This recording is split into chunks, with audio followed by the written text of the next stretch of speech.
So what else is so important about cortisol? Well, I mean, I think I've got a summary slide in here, but cortisol obviously increases these inflammatory cytokines, increases insulin resistance because you're going to pump a bunch of insulin out, and you pump your glycogen out into glucose when you pump out cortisol, right?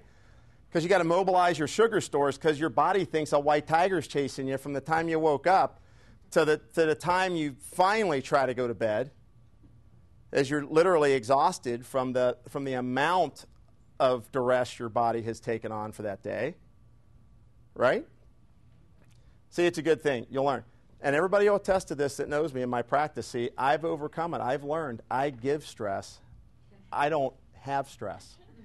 That's what you guys have to learn. Learn how to give it out. It's better to give than receive. We have one of those. No way. So cortisol, why is it so important? Obviously, I think I've got a slide. Here we go. Well, let's look at this. Remember, cortisol is not a bad guy. It's not good to have it too low, and it's not good to have it too high. But typically, most people, until they crash, their cortisol is just, is typically too high, or their response is too far. So as my cortisol goes up, my insulin secretion goes up, I deposit fat more elegantly, I muscle waste better, so my lean to fat mass ratio goes down. So you have people that are skinny fat. I have a lot of people that come to me that are skinny fat. They're not, you look at them and you go, well, you're not obese. Well, you're not obese, but you got 33% body fat. It's common. They have no anabolism going on. They have hypothyroidism because of the adrenals. Remember, the adrenals induce RT3, reduce T4 to T3 conversion.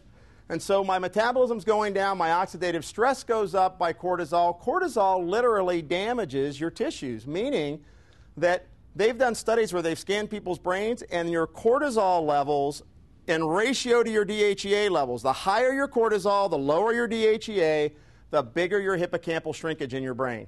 Now, why is that big? The hippocampal shrinkage, all the guys are going, oh my God, my hippocampus is shrinking. That's bad. No, it's not that, guys. Well, it is kind of our brains. But anyway, when you think about it, when your hippocampus starts to decrease in volume is when your memory starts to go. And this is regardless of whether you're male or female. And I have to ask you, how many people do you know in their 30s and 40s now that complain of short-term memory loss? It is so frequent. And it is because hippocampal damage is recurring due to chronic unrequited stress in the brain. I'm stressed out. I've got cortisol. My cortisol is damaging my hippocampus. Well, it's also doing little striations on your heart and leading to damaging your heart tissue. But other than that, my short-term memory is going on me. Now, you can turn that around, though. We've turned that around a lot of people.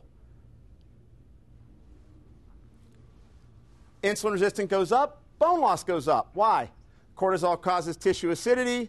I got to get my magnesium buffer out of my bones, so I'm going to pull magnesium from my bones. I'm going to pull it from my muscle tissue, pull it from my cardiac tissue, because you know what? My blood is sacred, and I'm going to make sure the pH of my blood is buffered at all costs. And so we have people walking around with, yeah, I've got restless motor syndrome.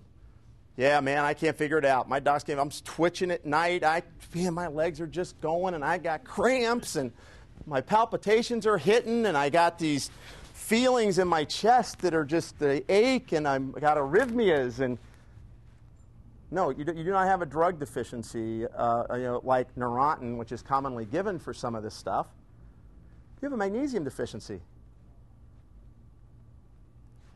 Most unbelievably blatant example I've ever seen of magnesium deficiency happened 6 months ago. I'll try to do this really quick.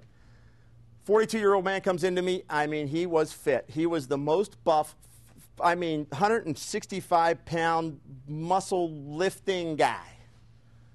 Sits down in front of me and goes, I need you to help me to figure out what's going on with my heart. And I said, well, okay, what are we going to do? He goes, well, I got this pain right here. It's incredibly deep. I says, well, have you been checked out by a cardiologist? Oh, I've went to the emergency room. I've had a cardiac cath. I've had a cardiac score. I've had all the cardiograms. I have had everything done. And you know what they told me?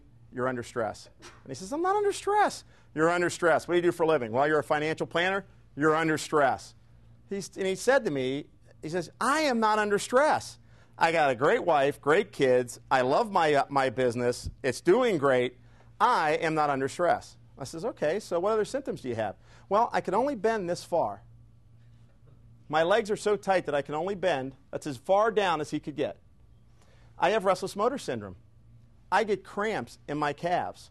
I have palpitations.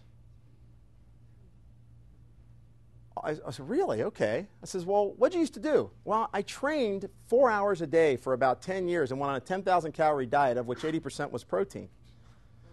Okay, so you had an acid load because of the protein you're doing, because you're a bodybuilding kind of guy. You dumped your magnesium pool. Problem. Can't be that simple. I said to the guy, believe me, it's that simple, and I can't believe you just paid my office visit to figure out to take magnesium. But he did. And I'll tell you what, in 4 weeks, no kidding, he went, oh, wow, I can touch the ground. In fact, I can get my palms on the ground. Wow, I'm not having any of these leg cramps. And you know what? That pain that I went to all those, it's gone. My palpitations are gone. Metabolic effect of cortisol. Metabolic effect of tissue acidity. He was training 3 and 4 hours a day. That's like fighting a white tiger 3 or 4 hours a day, right? Sodium and water retention occur with elevated cortisol. What happens? I start to retain sodium, retain water, and I spill magnesium from my kidneys. Interesting. Type 2 diabetics, what's the #1 nutrient that's directly linked to developing type 2 diabetes? Magnesium. Direct link. I mean, not an association. You have low magnesium levels, you are more likely to become a type 2 diabetic. That's simple. Elevation in blood lipids, change in REM sleep. When my cortisol goes up, I don't sleep. When I don't REM sleep, no growth hormone, more cardiovascular risk, more TNF alpha. Oh my gosh, I'm a mess and I haven't even went to bed yet tonight. You can't believe how hard it is to go to bed each night when you're thinking of this stuff. What else happens? Alteration in sex hormones. Why? As cortisol goes up, DHEA goes down. Now I don't have a building block pool for my secondary hormones. Not only that, as my cortisol goes up, and my insulin regulation alters, and my thyroid metabolism alters, I don't have ATP available to metabolize my hormones. I need to make ATP. I got to burn oxygen. I got to burn glucose. So what happens? I'm a 35-year-old.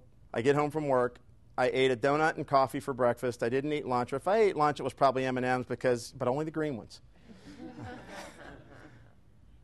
I get home from work. The first thing I do is I got to hit the cabinet, and I start eating. So my serotonin drops. I'm emotionally flat.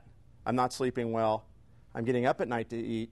I have night eating syndrome. They call it night eating syndrome. We don't know why something happens. We make it a syndrome.